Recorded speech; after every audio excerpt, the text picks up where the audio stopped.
guys, what's up? It's me, Joshua Russell, once again. Welcome back to my channel. I hope y'all doing well. I hope y'all having an awesome day today. And right now, I'm going to be doing another movie and TV show vlog.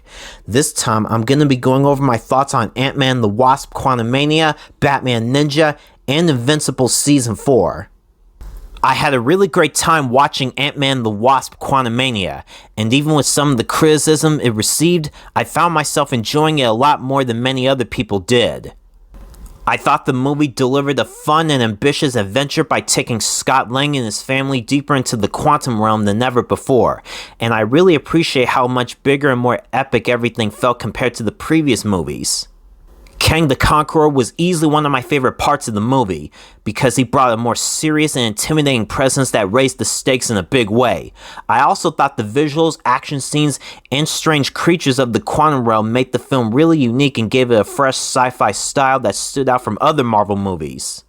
With all that being said, as much as I really like this film, I still personally think that Ant-Man 2015 and Ant-Man the Wasp are better because they have more charm, stronger humor, and a much more grounded heart that made me connect with them even more. And even though I think the first two films are better, I still think that Quantumania is still a movie I really enjoyed watching, and I respect how it tried to take the Ant-Man story in a much bigger and bolder direction. Alright, now let's go over my thoughts on Batman Ninja. I had a really awesome time watching this movie because it took one of my favorite DC superheroes, Batman, and placed him in such a unique and creative setting that felt completely different from any other Batman movie I'd seen before. What instantly grabbed me was the film's bold anime-inspired animation style, which was created through a collaboration between Warner Bros. Japan and some of Japan's top animation talent, giving the movie a visually striking identity. The story of Batman being transported to feudal Japan and forced to battle familiar villains in a whole new world kept me entertained from beginning to end. And I love seeing characters like Joker, Harley Quinn, Poison Ivy, Two-Face, Penguin, Bane, and Deathstroke reimagined in such an over-the-top way. The action scenes were incredibly fun to watch, especially with all the sword fights, martial arts, and larger-than-life battles that make the movie feel epic. I also thought the music, character designs, and sheer imagination behind the film made it stand out from many other DC animated movies.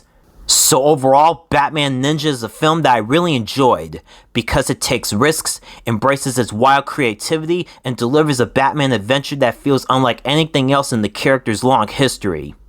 Alright, now let's go over my thoughts on Invincible Season 4.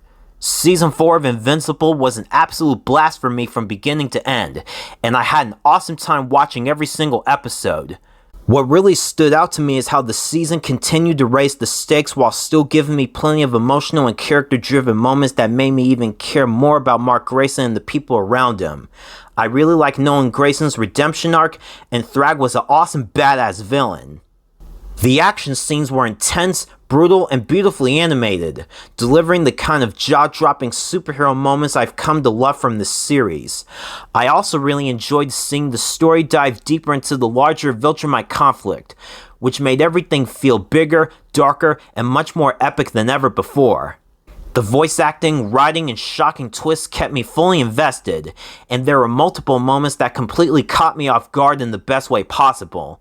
So overall, the fourth season of Invincible was an incredibly exciting experience for me, and it reminded me exactly why this has become one of my favorite animated superhero shows in recent years. So those are my thoughts on Ant-Man the Wasp Quantumania, Batman Ninja, and Invincible Season 4. I hope you guys enjoyed this video. Thanks for watching. Don't forget to like, comment, and subscribe, and you can also follow me on Twitter and Instagram and like me on Facebook. Take care, and I'll see you guys later.